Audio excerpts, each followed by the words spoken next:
नमस्कार दोस्तों, आध्यात्म के एक और नए अंक में आपका हार्दिक स्वागत है। दोस्तों, श्रावण मास के कृष्ण पक्ष की संकष्टी चतुर्दशी भगवान श्री गणेश जी को समर्पित है। इस दिन विघ्नहर्ता श्री गणेश जी की कथा और उनका विधि विधान से पूजन करना चाहिए।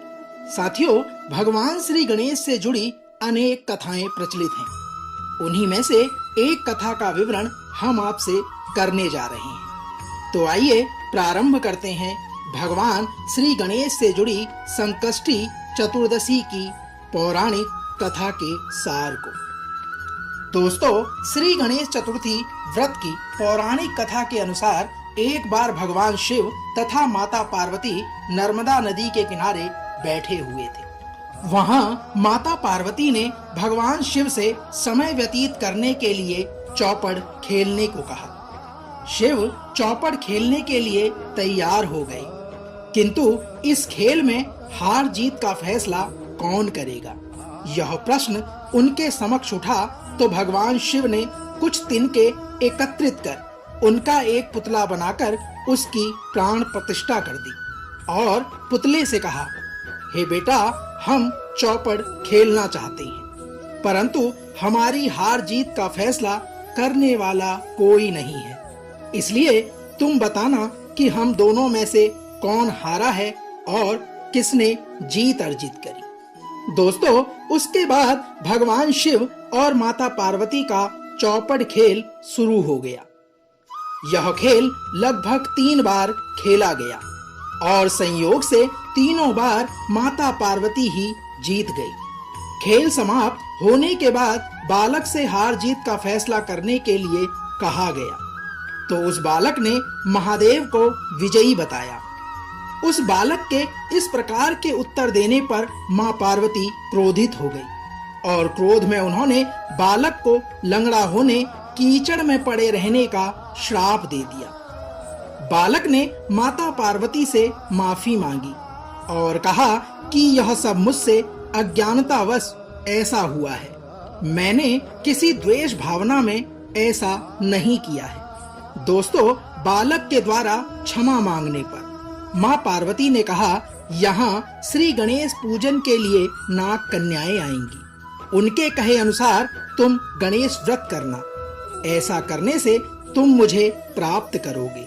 और यह कहकर माता पार्वती शिव के साथ कैलाश पर्वत पर चली गई। दोस्तों, आगे की कथा का विवरण कुछ इस प्रकार है।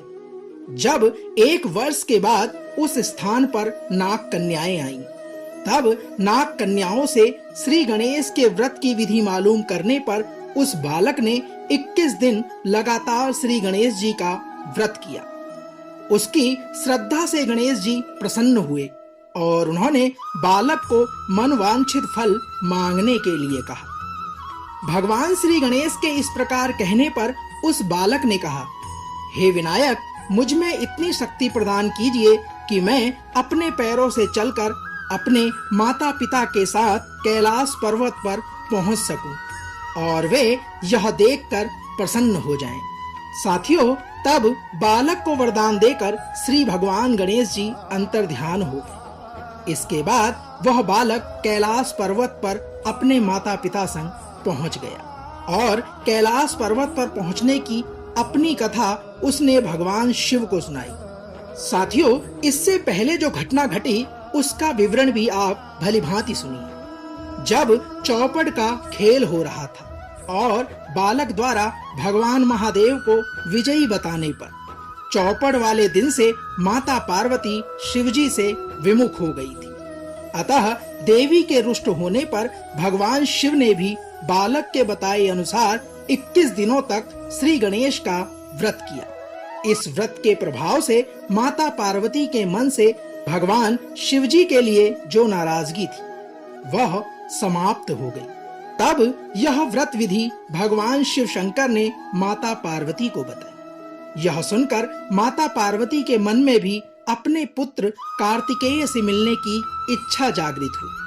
तब माता पार्वती ने भी 21 दिन तक श्री गणेश का व्रत किया तथा जो भगवान को अत्यंत प्रिय दुर्वा घास, फूल, और लड्डुओं से श्री गणेश का पूजन अर्चन किया और व्रत के 21वें दिन कार्तिकेय स्वयं माता पार्वती जी से मिलने आ गए। उस दिन से श्री गणेश चतुर्थी का यह व्रत समस्त मनोकामनाओं की पूर्ति करने वाला व्रत माना जाता है। इस व्रत को करने से मनुष्य के सारे कष्ट दूर होकर मनुष्य को समस्त सुख सुविधाएं प्रदान होती हैं। दोस्तों, तो यह था श्री गणेश संकष्टी व्रत कथा का सार।